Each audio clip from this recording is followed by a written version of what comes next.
How you doing? How's everything today? It's great. How are you? Very good, very good. We met back in 2013 at Melodic Rock 3, and I know. you blew me away. Thank you, man. You know, it was a phenomenal show, and Bleed and Scream is one of my favorite albums, and you're magnificent, you know? Thank you. I'm really a metal guy, but, your type of music is a little metal with melodic side, too. Yeah, I'd say people think it's kind of melodic and AR, but it's really hard. It's really hard rock. It's just I got a wimpy voice and very a lot of melodies. So people think it's more poppy than it actually is. Right. Even when I watched the first video of Armageddonize, Stand on Your Feet. You could hear the pumping of the metal in that song, but you also you got that melodic riff, and it's an amazing song. Yeah.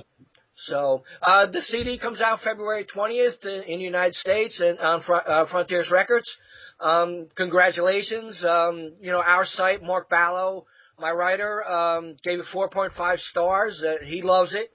Yeah. I've been reading all the reviews. They're all amazing. So it's amazing.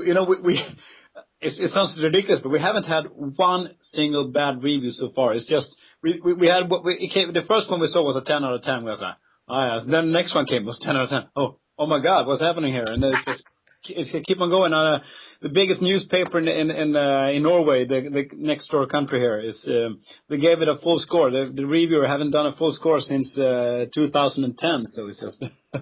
Wow, it's really a great album. And you even said you really worked hard, and, this is your best album to date. And plus now you got Magnus back in the band. So, everything looks bright, and everything's going really well for the band. Yeah, it is.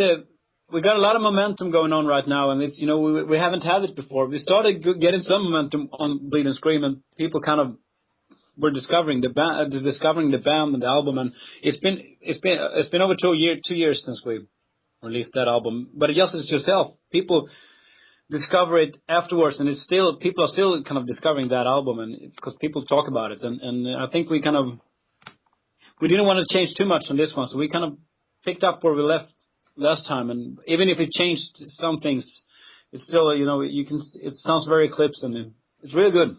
Right. On Bleed and Scream, you mentioned on the EPK, I was watching today on YouTube, you said Bleed and Scream, you really focused on the guitars and stuff like that, but this time you focused more on the drum sound and the bass sound. Was there a reason why? Not really. When you mix albums, I always want to change, and you always think that I had no clue what I was doing when I did that album. Now I know exactly what I'm doing. Then you change the thing, but it's just you're just fooling yourself. You're just doing. You have to kind of. You got to make small changes, otherwise you feel you're going to do the same thing over and over again. That's really bad for the creativity. So you just have to make some small changes all the time. Otherwise you get bored at what you're doing. Right. I guess you're right, because with this new album and comparing it to Bleed and Scream, if you came up with the same thing, people will say, oh, it's just the same thing, Yeah. So, I'm glad you're moving forward and stuff like that. Tell me a little bit, you're headed in March to the UK to do some shows. Can you tell me anything about that? Yeah, we're doing a European tour. We're going to do 2 tours here in Europe, and with the first leg starts now in Stockholm on 4th of March, and we're doing 4 dates, I think. And we're doing 2 dates together with Gus G and Jeff Soto, so it's going to be a lot of fun. That'll be really cool. Yeah. And then we head into UK, and then we go to Spain, and then we go to Italy to do the Frontiers Rock Festival, and then we're going to Norway for 4 shows. And then we're going to have a break, and then we're going to do some festivals, and then and then we continue. During the summer it's going to be festivals, and after the summer we're going to do more. I think it's in late September we're going to do more Germany and Austria and the Central Europe. I didn't hear nothing about U.S. dates. We're working on it. We're really doing. Our promoter, I spoke to him last week, and we discussed if we can make it happen with we're not a famous band at all. I guess only like, as I said in an earlier interview, I guess 5 people know who Eclipse is in US, but maybe we can start doing some, simple club dates just to kind of get some attention, and the few people who know actually who we are, they can come and see the show and kind of start from there. Well, you got a pretty good fan base compared to when you played Melodic Rock 3 in 2013. Sure was a lot of people liking you. Yeah, sure. It was it was a great show. We had a great time. It was my first time ever in US, so it couldn't have been better. I came with a guitar on my back to US. It couldn't be better. Cool. Yeah. What was your impression of that show? The whole festival? Yes.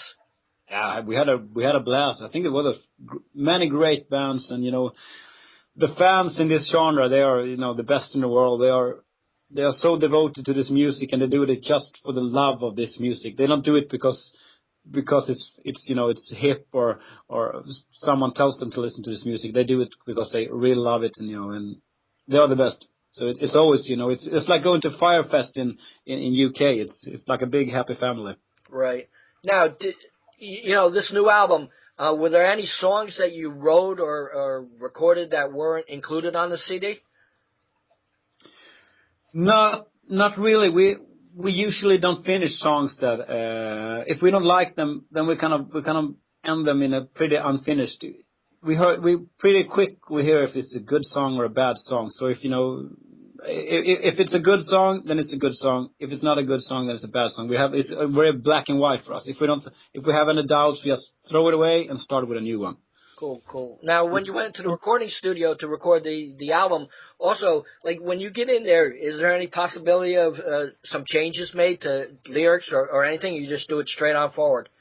Yeah, I run my own studio, so we write and do everything in the studio, but we're not recording, but when we write a song, we usually, it's me and the guitarist.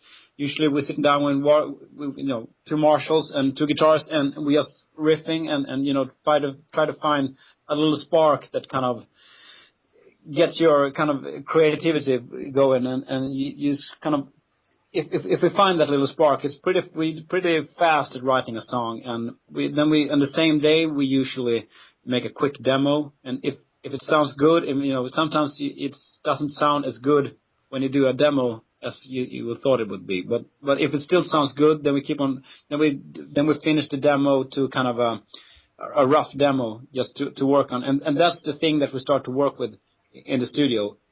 And when we go in the studio and actually record the album, we go from kind of the writing stage into a more arrangement stage. But I'm constantly rewriting stuff, so. And this album was done in panic as we had so little time to do it and write and record it. So I did the day before I delivered the final master. I was still doing the lead vocals on the last song and still writing lyrics. So I was mixing and doing the lyrics at the same time. I was mixing on the in the beginning of the day, and in the afternoon I did vocals.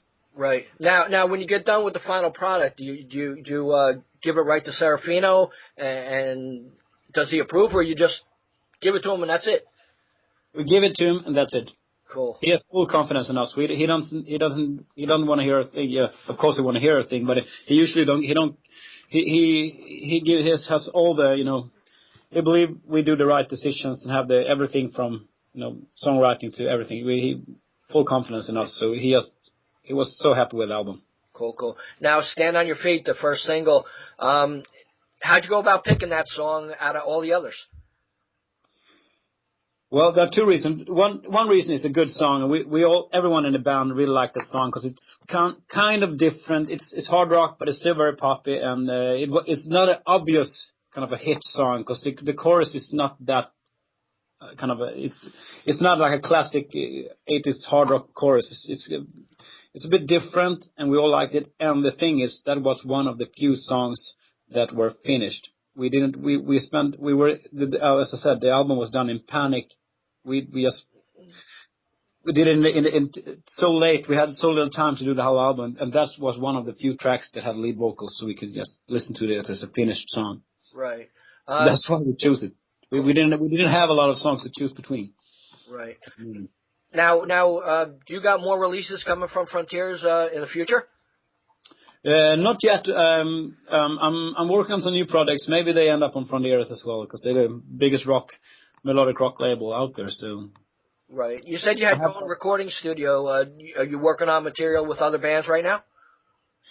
I just did the mastering for the new Unleashed. It's a death metal band called Unleashed. Right. They're it's a Swedish band. They're pretty big, and they've been touring a lot in the States as well. And I just mastered their new CD today.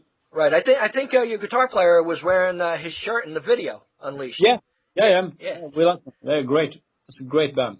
Wow. So what does the future hold for Eclipse? You know, I know you got the tour coming. Is there anything, side projects or anything that you have going on that you'd like to talk about? Not really. I have this. I'm doing. It's a Norwegian band called Wigwam, and I did a solo record with a singer, and it kind of turned into a band, and it's called Ammunition, and it's really good classic rock album. If you haven't heard it, you should check it out. It's called Ammunition. I definitely will. Well, Erik Martensson, Eclipse, it was great talking to you again, and, you know, I love the band. So can you say anything to the fans out there? You know, thanks for everyone for listening to the music and, you know, and pushing us, all the artists, to do the best and, you know, keeping this genre alive. And it's very alive and kicking. And, you know, thanks for listening, and I'll see you on tour. Hopefully I get to see you in the U.S. Hopefully in the U.S. Thank you. Bye-bye. Yeah, bye.